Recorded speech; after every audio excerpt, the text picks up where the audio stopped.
सहाबा को बुरा कहते हैं। मैं दुआए ज़हरा नॉर्थहैम्पटन में इस पूरे मजमे की नुमाइंदगी करते हुए कह रहा हूं, हम सहाबी को बुरा नहीं कहते, हम मुनाफिक को बुरा कहते। खिलाफत तो उसने की है, मुसलमानों का खलीफा तो रहा है। हमारे पास तो वो आ ही नहीं सकता, क्योंकि हमारे पास तो इमामत वाले हैं। आपने खिलाफत वाली तादाद पूरी करनी है तो आपको यजीद रखना पड़ेगा, क्योंकि वो खलीफा मुसलमानों का रहा है।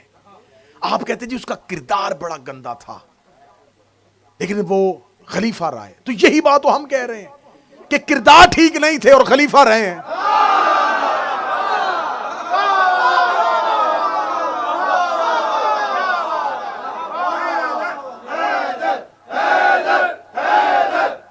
हर बंदे की ख्वाहिश होती है कि मुझे डॉक्टर मेडिसिन वो दे जो मैं आराम से खाऊं।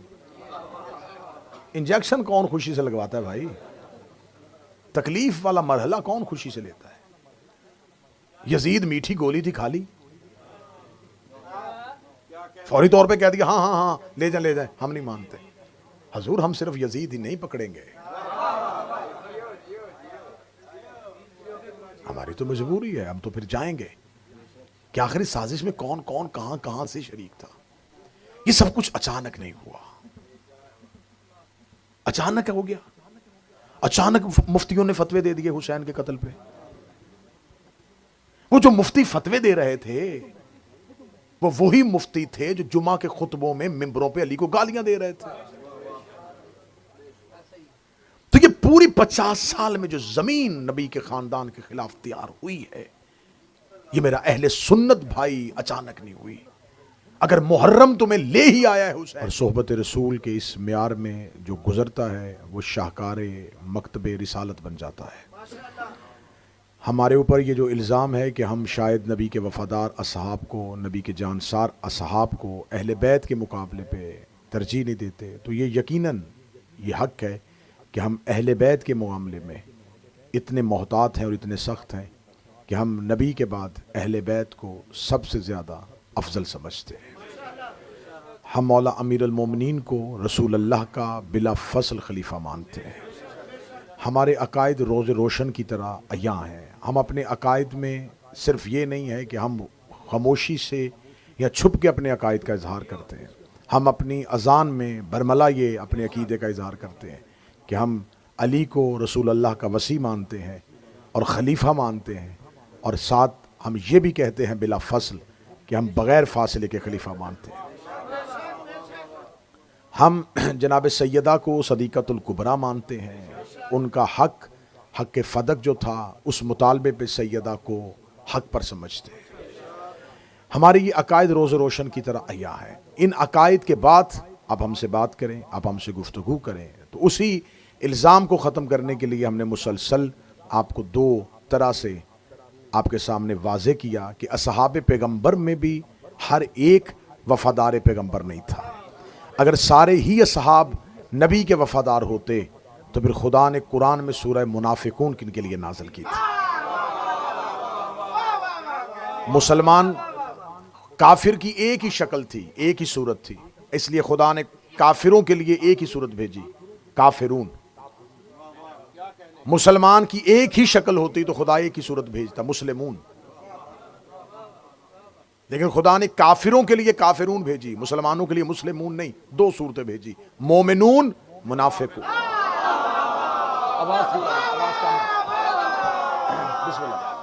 मोमिनून और मुनाफिकून। अब ये मुनाफिक जो होता है ये यहूदी नहीं है, ये ईसाई नहीं है। खुदा ने मुशरिकून भेज दी है, खुदा ने काफिरून भेज दी है, लेकिन यहां खुदा ने अगर मुनाफिकून सूरत भेजी है तो उससे मुराद यहूदी या ईसाई नहीं है।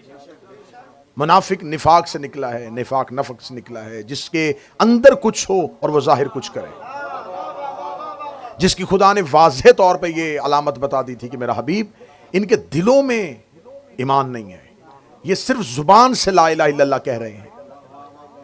तो उस दौर का तकाजा था कि जो जुबान से भी कह देता था, मुसलमानों की स्ट्रेंथ नहीं थी, मुसलमानों की तादाद इतनी ज्यादा नहीं थी, जुबान से कहने वाले को भी मुसलमान समझा जाता था। लेकिन खुदा ने जब मुसलमानों की अक्सरियत बन गई, जब मुसलमानों की जमात एक कसीर तादाद में तब्दील हो गई, तो खुदा ने कहा मेरा हबीब अब वाज़े कर दे कि अब ये जितना जौग दर जौग लश्कर मुसलमान हो रहा है, ये सारे ही मुसलमान नहीं है। अब इनके अंदर दो वाज़े दो ग्रोह हैं, एक है मोमिनून और एक है मुनाफिकून। दौरे पैगंबर पे नबी और अल्लाह को खबर थी, क्योंकि रसूल की महफिल में लोग बैठते थे, दिल के अंदर कुछ होता था, जुबान पे कुछ होता। जो ही महफिल रसूल से निकलते थे, फिर रसूल की महफिल से निकल के वो खुल के अपने अकीदे का इजहार करते थे, और खुदा बजरिया जिब्राइल रसूल को हुक्म पहुंचा देते थे, मेरा हबीब ये जो अभी तेरे पास से उठ के गए, अभी अभी ये तेरे पास जो बैठे हुए थे, इन्होंने तेरी गैर मौजूदगी में तेरी इस बात का ये मजाक उड़ाया है। तो ये सारी बातें दौरे रसूल में तो वाज़ेह होती रही, और रसूल बताते रहे कि खुदा बार बार कह रहा है मुनाफिकून के लिए ये आयत भी भेजी है, ये भी मुनाफिकीन के लिए भेजी है, ये भी मुनाफिकीन के लिए भेजी है। आखिर एक दिन महफिल पैगंबर में रसूल के जलीलुल कद्र सहाबा बैठे थे, जिनमें हजरत सलेमान मोहम्मदी और हजरत अबू ज़र बैठे हुए थे। उन्होंने कहा या रसूलल्लाह, आपकी जिंदगी में तो पता चल गया है कि कुरान बता देता है कि मुनाफिक कौन है, लेकिन आपके जाने के बाद जब आयतें नहीं उतरा करेंगे तो कैसे पता चलेगा कि मुनाफिक कौन सा है। रिसालत में आपने देखा मस्जिद के कोने पर रेत पे सर झुकाए हुए अली कुरान लिख रहे थे, अमीर अल मोमिनीन की तरफ हाथ का इशारा करके। अहले सुन्नत किताबों में रसूल ने कहा या अली कामा, उठिएगा। अली उठ के खड़े हुए। रसूल ने सलमान अबू ज़र से कहा पूरे मदीने के मेरे सहाब को बता दो, ये है मोमिन और मुनाफिक की पहचान। इसकी मोहब्बत,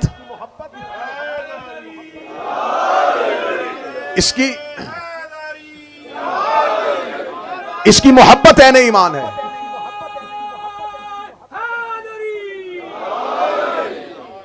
इसकी मोहब्बत ऐन ईमान है, और इसका बुग़्ज़ मुनाफिकत। ये अहले सुन्नत बरादरान की जय्यद अहदीस की किताबों में मुसलसल ये हदीस दर्ज हुई है कि मोमिन और मुनाफिक की पहचान सिर्फ और सिर्फ मोहब्बत अमीर अल मोमिनीन। और खुदा ने मुज़म्मत की है कि अगर मुनाफिक दिल में ईमान न रखे तो जुबान से कलमा पढ़े तो उसे कोई फायदा नहीं होगा। एक शख्स ने महफिल रसूल में आके कहा, पूछा था या रसूल अल्लाह, नेकियां क्या हैं और गुनाह क्या हैं, सय्यात क्या हैं और हसनात क्या हैं। उसने कहा कि रसूल बताएंगे नमाज नेकी है, झूठ गुनाह है, रोजा नेकी है, चोरी गुनाह है, ज़कात नेकी है, जना गुनाह है। रसूल मुझे नेकियां गिनवाएंगे और गुनाह गिनवाएंगे। या रसूल अल्लाह, नेकियां क्या हैं और गुनाह क्या हैं। और उसने फौरन कागज कलम निकाला कि अब रसूल नेकियां भी लिखवाएंगे और गुनाह भी लिखवाएंगे। सुन्नी किताबों में, हदीस की किताबों में है, रसूल ने फरमाया हुब्बे अली से बड़ी नेकी कोई नहीं, बुग़्ज़ अली से बड़ा गुनाह कोई नहीं। हुब्बे अली से बड़ी नेकी कोई नहीं है।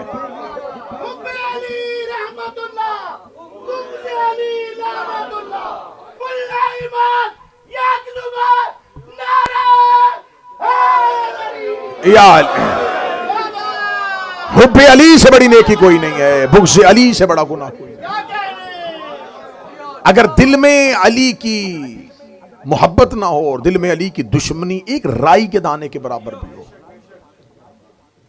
और हदीस से पैगंबर है कि ओहद के पहाड़ के बराबर सोना राह खुदा में खर्च किया जाए, 70 हज पैदल मैं मोहम्मद के साथ किए हूं, सफा और मरवा के दरमियान गुर्बत की हालत में मर जाए और राई के दाने के बराबर में मेरे भाई अली का बुग़्ज़ उसके दिल में हुआ, फरमाया जन्नत दूर की बात है, खुशबू भी नहीं सूंघ सकती।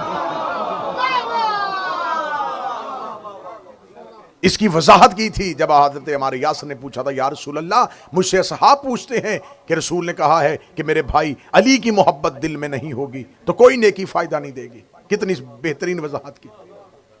फरमाया इसलिए कि बुग़्ज़ अली निजासत है। एक बर्तन में निजासत का एक कतरा डाल दिया जाए, फिर उसके बाद जो भी चीज पाक डाल लेंगे वो खुद ब खुद निजस हो जाएगी। मैं समझा था शायद इसके बाद मुझे समझाने की जरूरत नहीं पड़ेगी। निजासत का एक कतरा डाल दिया जाए, पाक चीज भी डालो तो निजस हो जाएगी। बुग़्ज़ अली है निजासत, दिल में रख के नमाज भी पढ़ो, रोजा भी रखो, ज़कात भी दो, तलावत भी करो,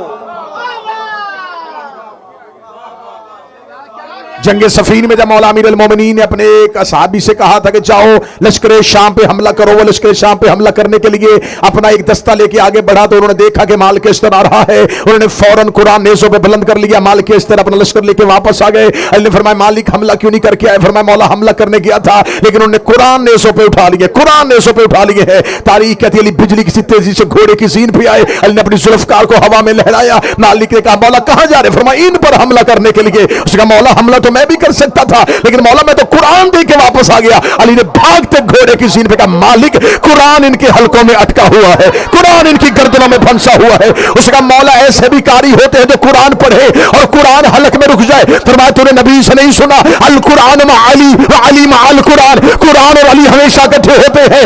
कुरान दिल में आने से पहले हलक में रुक के देखता है, अगर दिल में अली हो तो उतर जाता है वरना हलक में रुक जाता।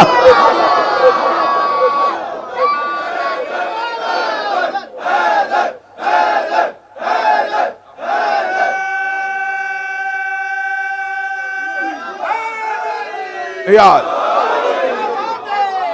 बिस्मिल्लाह।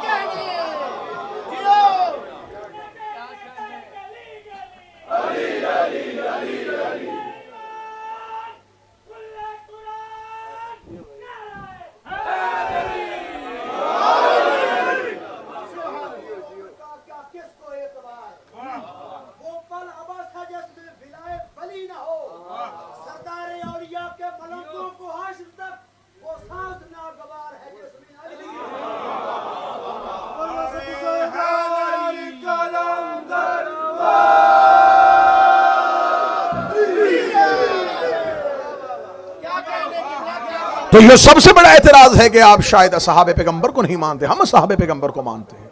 लेकिन कुरान हमें बता रहा है कि हर सहाबी मोमिन नहीं था। 12 मुनाफिकीन के नाम तो रसूल लिखवा के गए थे हुजैफा को। वादिय उकबा 12 मुनाफिकीन के नाम तो अहले सुन्नत किताबों में लिखा है, सही बुखारी ने लिखा हुआ है, मुहद्दिसीन ने लिखा है कि रिसालत इमाम ने हजरत हुजैफा यमान को लिखवाया। हुजैफा के पास वो नाम मौजूद थे और बहुत बड़ी शख्सियत रसूल के जाने के बाद, क्योंकि रसूल ने कहा था हुजैफा मुनाफिक की सबसे बड़ी निशानी क्या होगी? सबसे बड़ी निशानी ये होगी नाम ना बताना। नाम बताओगे इस्लाम यहीं पर रुक जाएगा, तबलीग इस्लाम का सिलसिला बंद हो जाएगा। ये आवाज बुलंद कर देंगे कल मुसलमान करता है, मुसलमान करने के बाद फिर उनके कत्ल के फतवे दे देता है, तबलीग इस्लाम रुक जाएगी। तू नाम ना बताना। हुजैफा ने कहा मौला कैसे हो सकता है कि दिलों में मुनाफिकत रखें, आपसे दुश्मनी रखें, आपके कत्ल का इरादा करें, आपकी ऊंटनी को पहाड़ी से गिराने का सोचें और इनके नाम ना बताए जाएं। फरमाया हुजैफा एक निशानी है, मेरी जिंदगी में मरेंगे मैं जनाजा नहीं पढ़ाऊंगा, मेरे बाद मरेंगे अली जनाजा नहीं पढ़ाएगा। अब हमसे ये ना पूछा करो कि तुम किसे मानते हो किसे नहीं मानते, हमें ये बताया हो कि अली किसके जनाजे में गए थे।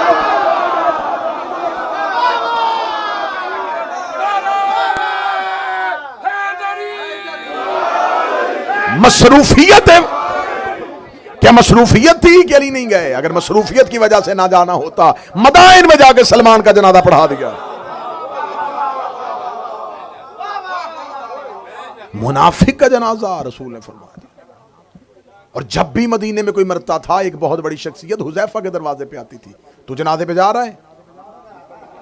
हाँ चले फिर। अब मैं ये अकीदा ये लफ्ज अगर आपके जहन बन गए तो अब मैं कहना लगाऊं इस पैगाम को जहां तक हो सके वो नशर कर दीजिए। बरादरान अहले सुन्नत, आपको बहुत गलत गाइड किया गया है कि हम शिया सहाबा इकराम की इज्जत नहीं करते, हम सहाबा को बुरा कहते हैं। मैं दुआए ज़हरा नॉर्थहैम्पटन में इस पूरे मजमे की नुमाइंदगी करते हुए कह रहा हूं हम सहाबी को बुरा नहीं कहते, हम मुनाफिक को बुरा कहते। और जब आप हम पर एतराज करते हैं ना, तो मैंने तो पहली 2, 3, 4 मजलिसों में बार बार ये रिपीट किया है कि आपके पास भी तो मुकम्मल बायोग्राफी जिन साहब की है उनकी तादाद तो 7,000 है, उनसे ज्यादा को तो आप ही नहीं मानते। जब आप हम पर एतराज करते हैं ना कि शिया सहाबा को नहीं मानते, मैं खुल के बात कर लेता हूं, बंदे खुल के बात नहीं करते। आपके जहन में कुछ लोग होते हैं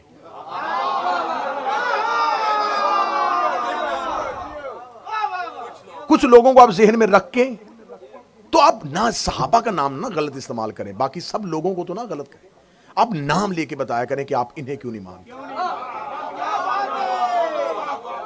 अकीदे में खुल के आए ना कि आप चंद नाम ज़हन में रख के कहते जी आप सहाबा को क्यों नहीं मानते, और फिर हम भी ऐसे ही जवाब देते हैं, हम भी उन्हीं को ज़हन में रख के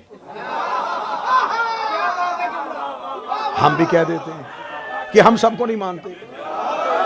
तो ये खत्म फासले तब होंगे जब थोड़ा थोड़ा मसलहत का पर्दा दरमियान से हट जाएगा।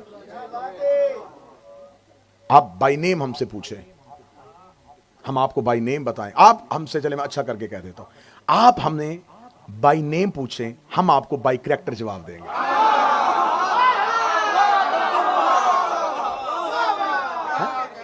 आप हमें बाय नेम बताएं कि आप कहें जी आप इनको क्यों नहीं मानते, हम फौरन किताबों से कैरेक्टर पढ़ेंगे, उस पढ़ने के बाद आपको कहेंगे जी ये किरदार है। हम शख्सियत परस्ती नहीं करते, हम किरदार की इज्जत करते हैं। अगर तो ये किरदार इज्जत के काबिल है तो मान ले। यकीन करें, हम फैमिली बैकग्राउंड की वजह से ना किसी को छोड़ते हैं ना मानते। अगर हम फैमिली बैकग्राउंड देखते तो मोहम्मद बिन अबी बकर को क्यों मानते?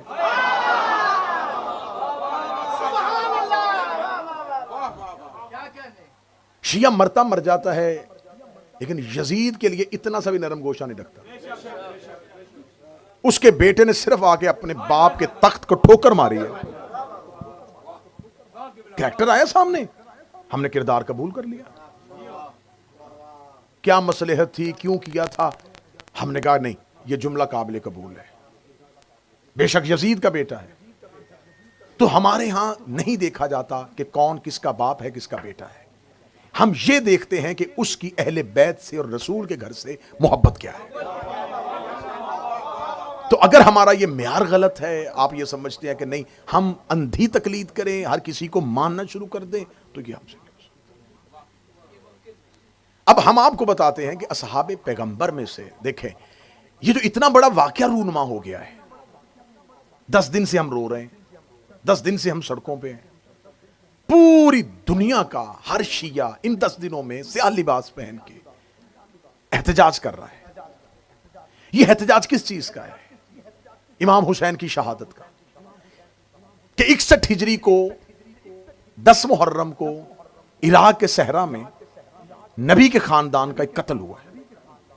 हम आज तक सड़कों पर इसलिए फिर रहे हैं, एहतजाज इसलिए कर रहे हैं कि उस कत्ल के हकीकी कातिल गिरफ्तार नहीं हुए। मैं बड़ी अहम गुफ्तगू आपसे करना चाहूंगा, क्योंकि शब अशूर है, तो मैं चाहता हूं कि पैगाम पूरे का पूरा नशर हो जाए। हम ये चाहते हैं कि कत्ले हुसैन पर इंसाफ हो। मुसलमान अगर अपने दामन से कत्ले हुसैन का धब्बा खत्म करना चाहते हैं, तो उन मुजरिमों की इज्जत करना छोड़ दें जो बिला वास्ता या बिल वास्ता कत्ले हुसैन में शरीक है। कत्ले हुसैन में अकेला यजीद शरीक नहीं है, कत्ले हुसैन में यजीद सिर्फ आलाकार है। यजीद के पीछे कुछ मुहर्रिकात हैं जिनकी वजह से उसने इतना बड़ा कदम उठा लिया कि जिसका कलमा पड़ता था उसी का खानदान कत्ल किया। और यह वाकया कोई 200 साल बाद भी नहीं हुआ, नबी के जाने के 50 साल बाद। उस दौर में अगर जाकर देखें तो उस दौर में लोगों की जो एवरेज एज है वो 100 साल से ऊपर होती थी। इमाम हुसैन अलैहिस्सलाम के असहाब में से 90-91 साल के असहाब तो हुसैन के साथ लड़ रहे थे, इमाम हुसैन के लश्कर में शामिल थे। तो इसका मतलब है कि 100+ लोग आसानी से जी लेते थे। और यह वाकया करबला कब हुआ? रसूल की शहादत से 50 साल बाद। इसका मतलब है कि वो लोग जिंदा थे जिन्होंने अपनी आंखों से नबी को देखा था। वो रसूल जिंदा थे जिन्होंने अपनी आंखों से नबी की गोद में हुसैन देखा। उन लोगों ने इस कत्ल में क्या किरदार अदा किया? वो वाकया करबला में कहां थे? क्योंकि मुस्लिम उम्मा 2 हिस्सों में तकसीम हो चुकी थी। एक वो थे जो यजीद की हुकूमत और यजीद की मुमलकत को इस्लामी हुकूमत समझ रहे थे, और ये लोग कौन से थे? नबी के दौर के लोग थे। मेरा अहले सुन्नत भाई बहुत आसानी से बात तक पहुंच सकते हैं। अगर ये कत्ले हुसैन में शरीक नहीं थे तो इन्हें अंसारे हुसैन में होना चाहिए था। अब मैं ये भी नहीं कहूंगा कि सब गलत हो गए थे, 3 हिस्सों में तकसीम हो चुकी थी उम्मत।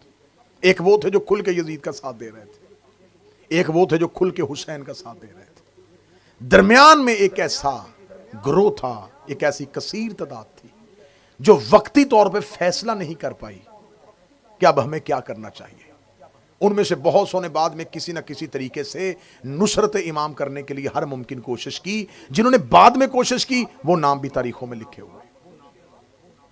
अब यहां पर आके कहा जाता है कि सिर्फ यजीद जो था वो कत्ल इमाम हुसैन अलैहिस्सलाम में शरीक था। नहीं, हम शियों के लिए कोई मामूली कत्ल नहीं है, हमारे इमाम का कत्ल है। हम इसकी मुकम्मल इन्वेस्टिगेशन चाहते हैं। हम ये चाहते हैं हमें बताया जाए कि यजीद क्या अपनी मर्जी से तख्ते खिलाफत में बैठ गया था? आखिर उसे बैयत हुई तो वो खलीफा बना, तो वो बैयत क्यों हुई, किन्होंने की, किसने करवाई, वो सारे मुहर्रिकात क्या थे? नहीं जी, वो यजीद को उसका बाप जो है उसने नामजद कर दिया था। तो इसका मतलब है कि कत्ले हुसैन में इन्वेस्टिगेशन अगर आगे बढ़ेगी तो सिर्फ यजीद शरीक नहीं, वो भी शरीक है जिसने यजीद की हुकूमत का रास्ता हमवार किया। अब अगर यजीद कत्ले हुसैन में अकेला शरीक नहीं है, इसकी हुकूमत साजी करने के लिए, इसको हाकिम बनाने के लिए जो भी शरीक था, वो चाहे इसका बाप था, वो इस कत्ल के अंदर आ गया। अब यहां पर आके फिर तहकीक नहीं रुकेगी, तहकीक फिर इसके आगे जाएगी। आखिर यजीद के बाप मुआविया बिन अबू सुफियान को शाम की हुकूमत किसने दी थी?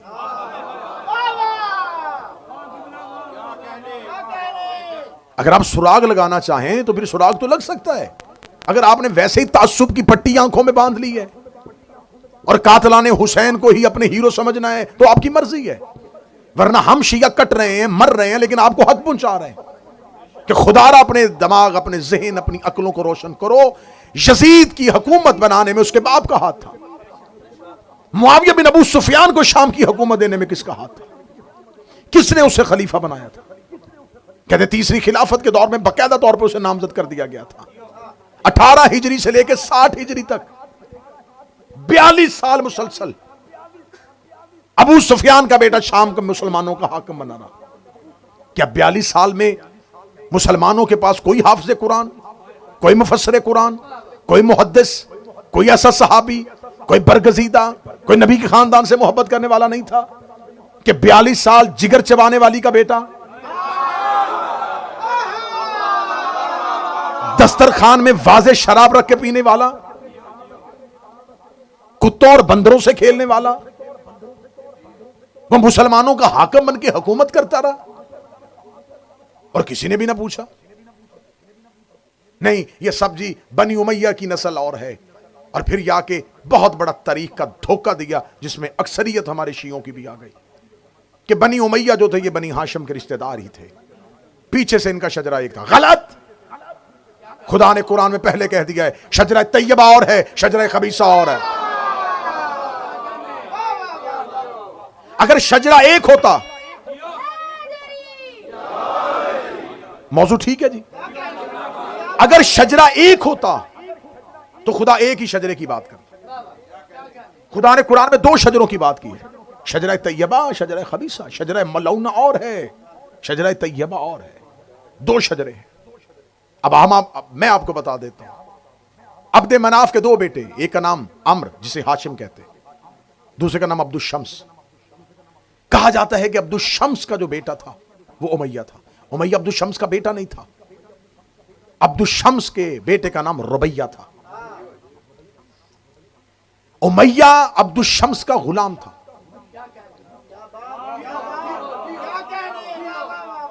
जब ये रसूल के दादा हैं, जनाब हाशम और जनाब अब्दुल शम्स, ये दोनों दादा हैं। ये शाम में रहते थे क्योंकि शाम में उस दौर में बिजनेस, तजारत सब कुछ शाम में था, शाम में मुकीम थे। जब अब्दुल शम्स के हां एक गुलाम रहता था जिसका नाम उमैया था, अब्दुल शम्स का इंतकाल हो गया, उमैया ने उसके सारे कारोबार को संभाल लिया। पता चला कि अब्दुल शम्स का हकीकी वतन तो मक्का है और मक्का में इस कबीले को बड़ी इज्जत की निगाह से देखा जाता है। यह मक्का पहुंचता है। जब मक्का आता है तो जनाब अब्दुल मुतलब इससे सवाल करते ये कौन है? तो यह कहता है मैं अब्दुल शम्स का बेटा हूं, मैं आपका खानदान हूं। फरमाते इसे काबा के करीब लेके जाओ, क्योंकि हमारी नस्ल का कोई भी ऐसा फर्द नहीं है जो काबे की इज्जत से वाकिफ ना हो। ये वहां पर जाके झूठी कसम देता है, लेकिन अब्दुल मुत्तलिब जो हैं वो इसकी कसम का इनकार करते हैं कि इसकी न हजर अस्वद ताजीम कर सकता है, न इसे काबे की इज्जत और अजमत का अंदाजा है, और बनी हाशिम मुश्तरका तौर पर इसको मक्का से निकाल देते। ये हिस्ट्री में अहले सुन्नत किताबों से साबित करने के लिए तैयार। इसको निकाला जाता है मक्का से, ये मक्का से निकलता है, फिर ये दोबारा शाम आ जाता है। शाम में आके ये एक शादीशुदा औरत के साथ अपना ताल्लुक बनाता है। वहां से इसके यहां एक बेटा पैदा होता है जिसका नाम है ज़कवान। ये ज़कवान को लेकर दोबारा अपने वतन, अपने घर जाता है और अपनी हकीकी बीवी का अकद अपने उस बेटे के साथ करता है। तारीख में खुदा ने जिसे शजरा खबीसा कहा है उसकी बुनियाद तो देखें। वहां से इसके यहां एक बेटा पैदा होता है जिसका नाम है हर्ब। फिर इसके यहां बेटा पैदा होता है जिसे कहते हैं सखर। इसी सखर की कुनियत अबू सुफियान है।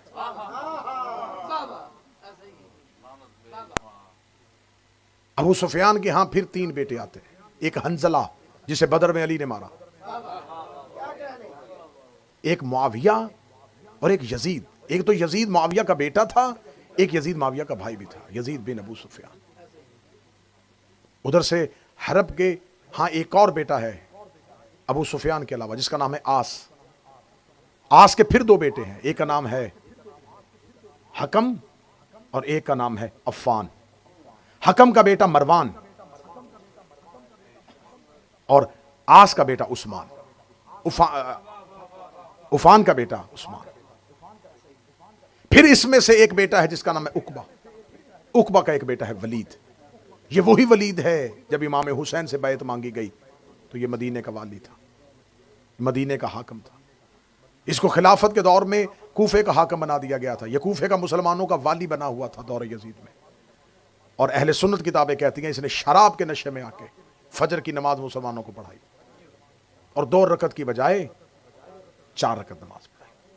माल के अश्तर वहां मौजूद थे। ये शराब के नशे में बेहोश होकर मुसल्ले पे गिरा। लोगों ने इसकी अंगूठी उतारी, क्योंकि अंगूठी खलीफा की जो हाकम होता है वो मोहर होती है उसकी। अंगूठी उतार के मदीने भेज दी कि या अली ये देखिए क्या हो रहा है, एक शराबी को यहां पे हाकम बनाया हुआ और वो मुसलमानों को नमाज पढ़ा रहा है। क्या किया गया? उसको मजूल किया गया? नहीं, उसको मजूल करने के बजाय उसको मदीने जैसी अहम पोस्ट को बुला लिया गया। ये तमाम काम जो हो रहा था, ये बनी उमैया का जो शजरा फैल रहा था, कोई कूफे का वाली बन रहा था, कोई शाम का वाली बन रहा था, किसी को यमन का वाली बनाया जा रहा था। अब मेरा अहले सुन्नत भाइयों से सवाल है कि आप हमारा गिरेबान पकड़ते कि आप सहाबा को नहीं मानते। क्या उस दौर में नबी के जलीलुल कदर साहब मौजूद नहीं थे? क्या अबू जर कूफा का गवर्नर नहीं बन सकता था? क्या सलमान शाम का हाकम नहीं बन सकता था? क्या मिकदाद को किसी मुल्क की गवर्नरी दी गई हो? तो इन तमाम शख्सियात को छोड़ के सिर्फ बनी उमैया को नवाजना, कि दूसरी खिलाफत के दौर में जब बनी उमैया मुकम्मल तौर पे शाम का कंट्रोल संभाल लेते हैं और 42 साल तक उनकी हुकूमत चलती रहती है, और 42 साल सिर्फ और सिर्फ एक उम्मत को अली की दुश्मनी में पाला जाता है। तो अब इधर ये है एक पूरा शजरा जो अहले बैत की दुश्मनी में है। सवाल यह पैदा होता है कि यजीद की हुकूमत साजी में किसका हाथ था? मुआविया का। मुआविया को किसने बनाया था? तीसरी खिलाफत के दौर में तीसरे खलीफा की हुकूमत किसने बनाई थी? 6 लोगों की कमेटी ने। 6 लोगों की कमेटी किसने चुनी थी? दूसरे खलीफा ने। दूसरे को नामजद किसने किया था? पहले खलीफा ने। पहला खलीफा किसने चुना था? सकीफा ने। जो कत्ल हुआ ये कौन था? हुसैन। ये किसका बेटा था? अली का। अली को किसने हाकम बनाया था? रसूल ने। कहां बनाया था? गदीर में। झगड़ा हुसैन और यजीद का नहीं, झगड़ा सकीफ और गदीर का है।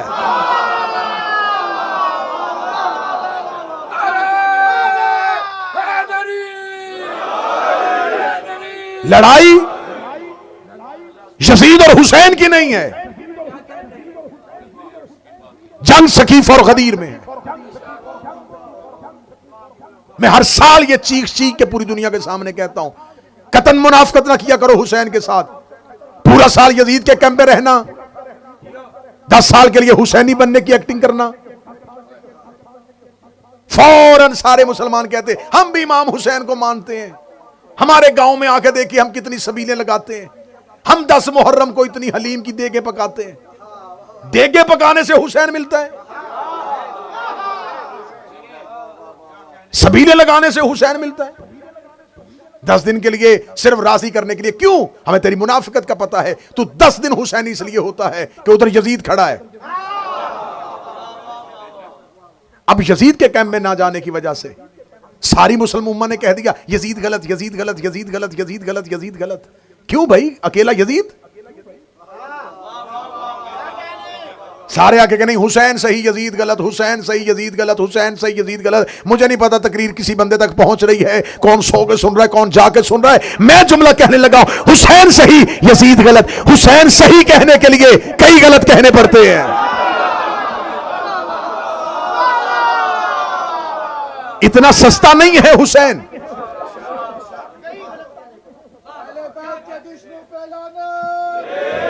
आप कैसे कह सकते हैं कि सिर्फ यजीद था? ये पूरी साजिश है। और साजिश कहां से चली? सकीफा से।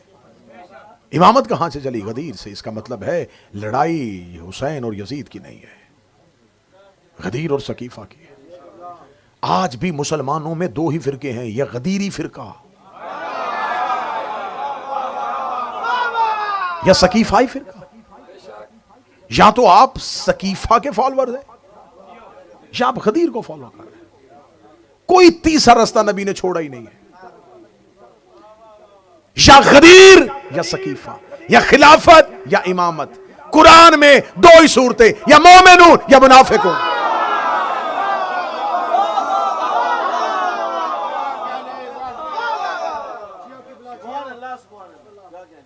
गदीर में कौन कौन है? आओ मैं तुम्हें गदीर तलाशी दे लेते हैं ना, अपने अपने मकतब की तलाशी दे देते हैं। भाई नबी के खानदान के कातिल ढूंढने हैं ना, तो आओ अपना अपना मकतब खोलो, तलाशी दो। आओ हमारा मकतब देख लो। हमारे पास अली है, हसन है, हुसैन है, ज़ैनुल आबिदीन है, मोहम्मद बाकिर है, जाफर सादिक है, मूसा आज़म है, अली रजा है, तकी है, नकी है, अस्करी है, महदी है। लो तलाशी, इनमें से किसी में ऐब निकाल के दिखाओ।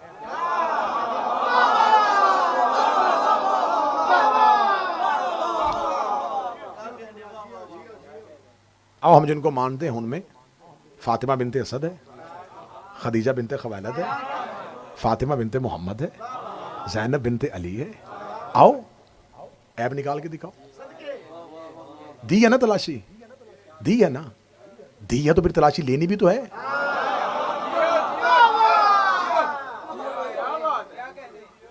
आए आपके पास खिलाफत, दें तलाशी।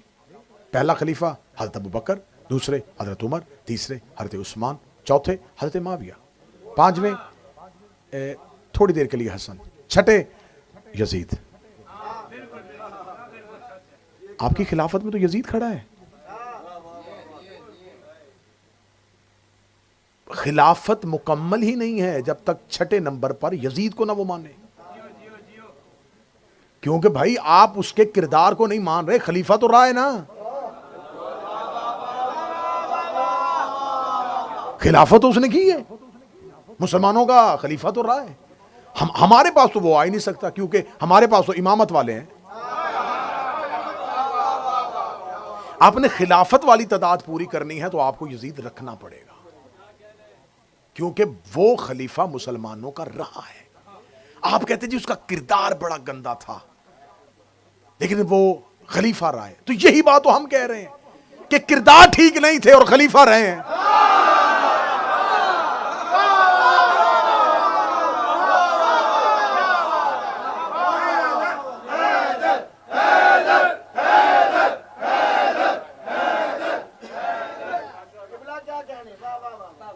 हर बंदे की ख्वाहिश होती है कि मुझे डॉक्टर मेडिसिन वो दे जो मैं आराम से खा लूं। इंजेक्शन कौन खुशी से लगवाता है भाई? तकलीफ वाला मरहला कौन खुशी से लेता है? यजीद मीठी गोली थी, खाली फौरी तौर पे कह दिया हाँ हाँ हाँ ले जाए ले जाए, हम नहीं मानते। हजूर हम सिर्फ यजीद ही नहीं पकड़ेंगे, हमारी तो मजबूरी है, हम तो फिर जाएंगे कि आखिरी साजिश में कौन कौन कहां कहां से शरीक था। ये सब कुछ अचानक नहीं हुआ, अचानक हो गया। अचानक मुफ्तियों ने फतवे दे दिए हुसैन के कत्ल पे। वो जो मुफ्ती फतवे दे रहे थे वो वही मुफ्ती थे जो जुमा के खुतबों में मिंबरों पे अली को गालियां दे रहे थे। तो ये पूरी 50 साल में जो जमीन नबी के खानदान के खिलाफ तैयार हुई है, ये मेरा अहले सुन्नत भाई अचानक नहीं हुई। अगर मुहर्रम तुम्हें ले ही आया है हुसैन के घर में, हुसैन तुम्हें खींच ही लाया है अपने घर में, तो आज शबे अशूर है, आज ही हुर बन जाओ।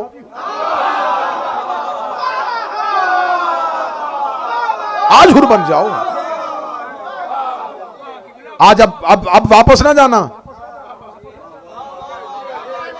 क्योंकि आज रात का तरीका है जो हुसैन के पास आ जाए फिर वो वापस नहीं जाता। आप आ गए हैं तो अब आप हुसैन के।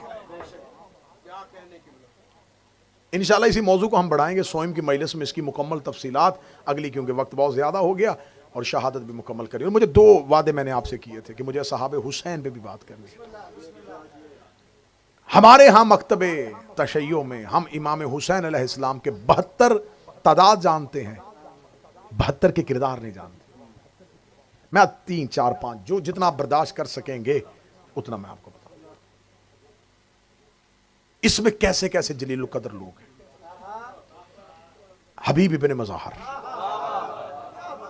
मुज़ाहिर कहा जाता है लेकिन मुज़ाहर है, इसको मुज़ाहिर कह दिया जाता है लेकिन असल तलफ़्फ़ुज़ का मुज़ाहर है।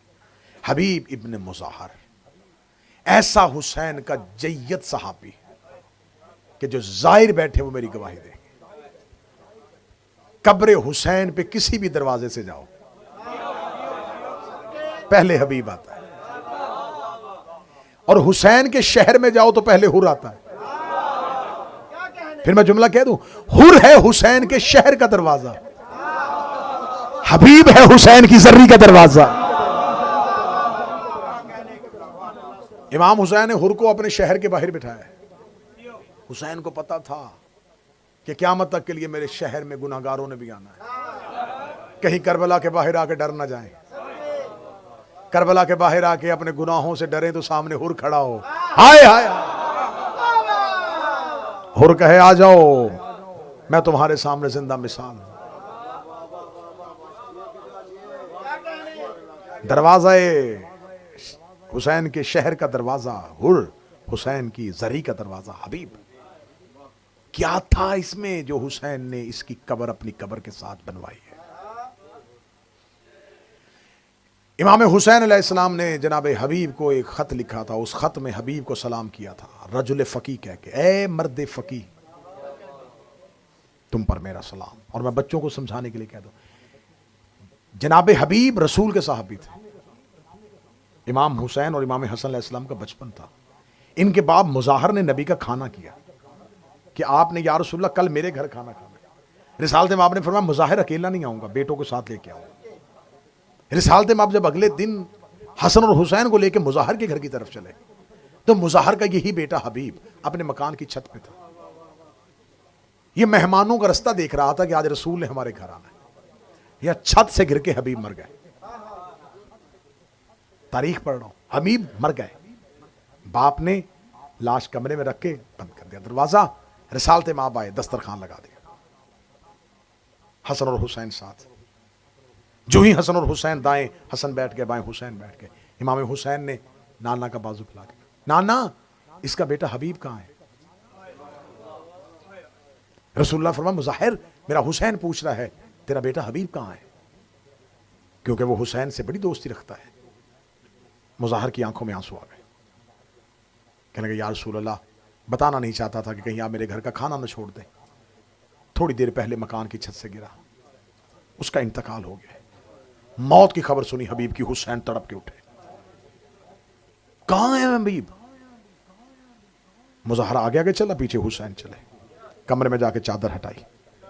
हुसैन ने हबीब का देखा चेहरा। हबीब, तूने हमारा इंतजार ही नहीं किया? नाना, मुझे हबीब जिंदा चाहिए। रसूल ने दुआ के हाथ बुलंद किए। हबीब उठ के बैठ गया। किताबें कहती हैं कि हबीब मदीना की गलियों में हुसैन के पीछे पीछे रहते थे। और ये क्या काम करते थे? मौला हुसैन के पांव के नीचे से मट्टी उठा के चूमा करते थे। रिसालत माब ने जनाब हबीब को गोद में बिठा के कहा था, मेरे अल्लाह, ये जैसे मेरे हुसैन को हबीब रखता है, मैं चाहता हूं तू इसे ऐसे ही अपना दोस्त रख। इमाम हुसैन ने आखिरी वक्त में खत लिख के हबीब को कूफा से बुलाया। सहाबी पैगंबर भी है, रसूल की सोहबत में भी है। मर्द फ़की वाली बात शायद मैंने पहले कभी की थी, करूंगा तो ज्यादा वक्त गुजर जाएगा, मुझे 2-4 सहाबे बात करनी है। इस हबीब को ये इसका है कि हुसैन की मोहब्बत, हुसैन का इश्क, और खत लिख के इमाम हुसैन ने बुला लिया। जनाब जॉन, इसको बाज लोग समझते हैं कि ये इमाम हुसैन अलैहिस्सलाम का गुलाम था। इमाम हुसैन का गुलाम नहीं, ये जनाब फजल इब्ने अब्बास इब्ने अब्दुल मुतलब का गुलाम था। रसूल के चचा हजरत अब्बास, उनके बेटे थे फजल। एक अब्दुल्ला इब्ने अब्बास हैं, उनके भाई फजल। ये फजल का गुलाम था। जनाब फजल खरीद के लाए थे जॉन को। मौला अमीर अल मोमिनीन ने जनाब फजल से 150 अशरफी में खरीद लिया और खरीद के अबू जर को तोहफा दे दिया। अबू जर, जॉन की तरबियत कर। फिर जनाब जॉन हजरत अबू जर के साथ रहे। जब हजरत अबू जर को मोहब्बत अली में वतन छोड़ना पड़ा तो जॉन साथ गया था। जब 32 हिजरी में हजरत अबू जर की शहादत हो गई, रोता हुआ जॉन मदीने आ गया। या अमीर अल मोमिनीन, आपने जिसका गुलाम बनाया था वो मेरा आका चला गया। अली ने फरमाया, फिर तू आजाद है? उसने कहा, अब मैं आजाद नहीं होना चाहता, मैं अब गुलामी ही में रहना चाहता हूं। अमीर अल मोमिनीन ने फरमाया, ठीक है, फिर आज के बाद तू मेरे हुसैन का गुलाम है। ये जॉन है जिसने करबला में इमाम हुसैन अलैहिस्सलाम से जब वक्त रुखसत चाहिए तो हुसैन से कहा कि मुझे इजाजत दी दिए। हुसैन ने कहा, नहीं जॉन, तू मुझे बड़ा प्यारा है। जनाब जॉन से कहा ना, तू मुझे बड़ा प्यारा है। जॉन दूर जाकर रेत पे बैठ के रोना शुरू कर दिया। हुसैन ने जॉन को रोते देखा। हुसैन कहा, जॉन क्यों रो रहा है? क्या लगा, मुझे पता है, मैं गुलाम हूं, मैं हबशी हूं, मेरा खून इस काबिल नहीं है। हुसैन ने जॉन को यूं सीने से लगाया। जॉन ऐसी बातें क्यों करता है? जा जॉन, हुसैन तुम्हें विदा करता है। ये वाहिद वो शहीद है जिसकी लाश पर हुसैन आए और इसके सीने से खून लेके हुसैन ने अपनी दाढ़ी पे लगाया। जॉन, तेरे खून से तो खुशबू आ रही है। और कातिल कहते हैं कि करबला में इतनी खुशबू थी शाम गरीबा के बाद जो जॉन की लाश से आ रही थी। एक सहाबी है वहाब इब्ने कल्बी, नसरानी था, अपनी मां और अपनी बीवी के साथ मुसलमान हुआ। हुसैन के हाथ में कलमा पड़ा इसने। जब ये करबला में पहुंचा, इसकी शादी को 17 रोज हुए थे और अपनी मां और अपनी जौजा के साथ हुसैन के पास आ गया। मौला हुसैन, मैं मरना चाहता हूं। मां बड़ी आशिका थी हुसैन की, बड़ी मोहब्बत करती थी। मां ने कहा, जॉन, वहाब ज्यादा इजाजत देना मांग, बस हुसैन के कदमों पे सर रख और मक्तल में चला जा, मैं तेरी लाश देखना चाहती हूं। इसने जाके मौला हुसैन से सिर्फ इतना कहा, मौला 17 दिन हुए मेरी शादी को, मेरी मां तो ज़ईफा है, बीबी ज़ैनब से पूछ ले कि मेरी ज़ौजा का ख्याल करेगी। अली की बेटी की आवाज आई, वहाब ना घबरा, तेरी अमानत मेरे हवाले है। वहाब मैदान में गया, बड़ी जानसारी के साथ लड़ रहा था वाहिब कल्बी। जब इसकी ज़ौजा, इसकी बीवी खैमे की चौब लेके निकल आई है और अपने शौहर के साथ मिलकर लश्कर में गई लड़ने के लिए।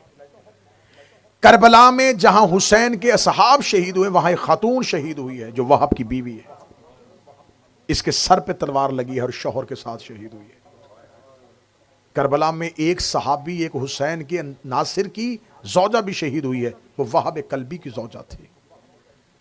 और मां का कलेजा क्या था, जब कातिल ने वहाब का सर तलवार की नोक पे रखा, इसने घोड़े को दौड़ाया, घोड़े को दौड़ा के इसने खियाम की तरफ यूं सर को फेंका, फेंक का कौन है इसकी मां, उठा अपने बेटे का सर।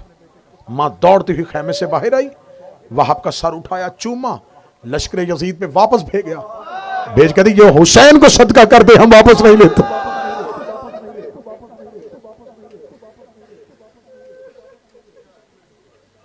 ज़ुहैर इब्न कैन पेशे के एतबार से तबीब था, पेशे के एतबार से तिब जानते थे, तीसरी खिलाफत का कायल था। यह नहीं है कि पहले से ही सही उल अकीदा शिया था, नहीं, तीसरी खिलाफत के दौर में उसने तीसरी खिलाफत का साथ दिया है। जब पता चला ना इमाम हुसैन मक्का पहुंच गए हैं, ज़ुहैर, ये बातें जरूरी हैं बच्चों को बताने के लिए, जनाब ज़ुहैर को पता चला कि हुसैन मक्का पहुंच गए हैं, ज़ुहैर ने कहा अगर मैं मक्का गया तो हुसैन कहीं मुझे अपने साथ ना ले जाएं। इसने अपना काफिला हुसैन से फासले पे रखा, यह मक्का के रास्ते में था। जब हुसैन का काफिला दूर, हुसैन का पड़ाव था, इसने देखा ये किसके काफिले का पड़ाव है, कहते हुसैन का। इसने कहा ना, करीब ना जाना, हुसैन साथी इकट्ठे कर रहा है। यजीद के खिलाफ हुसैन ने क्याम कर दिया, कहीं हुसैन मुझे ना बुला ले। इसने दूर जाके सहरा में रस्तों से हट के अपना काफिला लगा दिया, वहां पड़ाव किया। ये अपने घर वालों के साथ बैठा हुआ खाना खा रहा था। तारीख ने मंजर लिखा है कि इसका एक घुटना जमीन पे था, एक घुटना उठाया हुआ था। इसने यूं लुकमा उठाया है और दरवाजे पे आके कासद ने कहा ज़ुहैर तुम्हें हुसैन बुला रहे हैं। वहीं से इसने लुकमा छोड़ दिया। अपनी बीवी से कहने लगा जिस चीज का डर था वही हुआ, मैं नहीं चाहता था कि हुसैन मुझे बुलाए। बीवी ने कहा शर्म कर, फर्जंद रसूल है, ना जाना उसके लश्कर में, सुन तो आ क्या कह रहे हैं। गया, हुसैन इब्न अली अपने खैमे में बैठे हुए थे। फर्जंद रसूल आपने मुझे याद किया। फरमाया ज़ुहैर मैं तुम्हें लेने के लिए आया हूं। ज़ुहैर तो चल क्यों नहीं रहा, सर झुकाया। फर्जंद रसूल कहां? ज़ुहैर मौत की तरफ। मैं तुम्हें बताऊं, मैं तुम्हें कोई हुकूमत नहीं दूंगा। ज़ुहैर मौत की खुशखबरी है, मेरे साथ चलोगे तो शहादत मिलेगी। ज़ुहैर की आंखें अभी बंद थी। यह हुसैन देखते ज़ुहैर नहीं जाना चाहता तो ना जा, बस इतना बताना था मेरी मां जन्नत के दरवाजे पे तेरा इंतजार कर रहा है। चीख निकली ज़ुहैर की। रोके कहा इतना मजबूर हो गया, जो मिन्नतें हमें आपकी करनी चाहिए थी कि हमें साथ ले जाए, आप कर रहे हैं। मौला सिर्फ इतनी इजाजत दें, मैं अपनी ज़ौजा को तलाक दे दूं ताकि मेरी बात आजाद की जिंदगी गुजार सके। भागता हुआ आया, खाना वहीं पड़ा था। बीवी ने कहा खाना खा के तो हराम हो गया मुझ पर, हुसैन ने मुझे याद कर लिया है। ज़ौजा ने देखे कि आप कहां जा रहा है, कहता मैं तुम्हें तलाक देने के लिए तैयार हूं, आजादी की जिंदगी गुजारो। उसे कहा डूब जा, शर्म कर, जब तक जहन्नम में था मुझे साथ लेके फिरता रहा, जन्नत के दरवाजे पे जा रहा है तो मुझे अकेली छोड़ के जा। मैं सुन रही थी जब हुसैन ने कहा है कि मेरी मां इंतजार कर रही है। ज़ौजा को साथ लिया और हुसैन के साथ चले गए। करबला में जख्मियों का इलाज करता रहा है ज़ुहैर। आजमूदा तरीन अमल है। आरफीन कहते हैं कि अगर आपको किसी बीमारी की कोई दवा ना मिल रही हो, ज़ुहैर से तवस्सल करो, जनाब ज़ुहैर से तवस्सल करो। एक आरिफ ने मजलिस हुसैन में अरब में ये मजलिस पढ़ी और एक मस्तूर बैठी मजलिस सुन रही थी मस्तूरात में। उसने कहा कि अगर तुम्हें कोई बीमारी का हल ना मिले तो ज़ुहैर से तवस्सल करो, ज़ुहैर ख्वाब में आके तुम्हें बीमारी का इलाज बताएगा। उसने वहीं पर बैठे हुए मन्नत मान ली, मौला मेरा भाई बड़ा बीमार है, मूजी मर्ज का शिकार है, मैं ज़ुहैर से तवस्सल करती हूँ। रात सो गई, ख्वाब में ज़ुहैर आया। ज़ुहैर ने आके कहा तेरे भाई के पास दवा है लेकिन वो खाता नहीं। उठी, भाई को उठाया। भाई मैं आज मजलिस में गई थी, वहां कोई पढ़ रहा था कि ज़ुहैर से तवस्सल करो तो ज़ुहैर बीमारी का इलाज बताता है।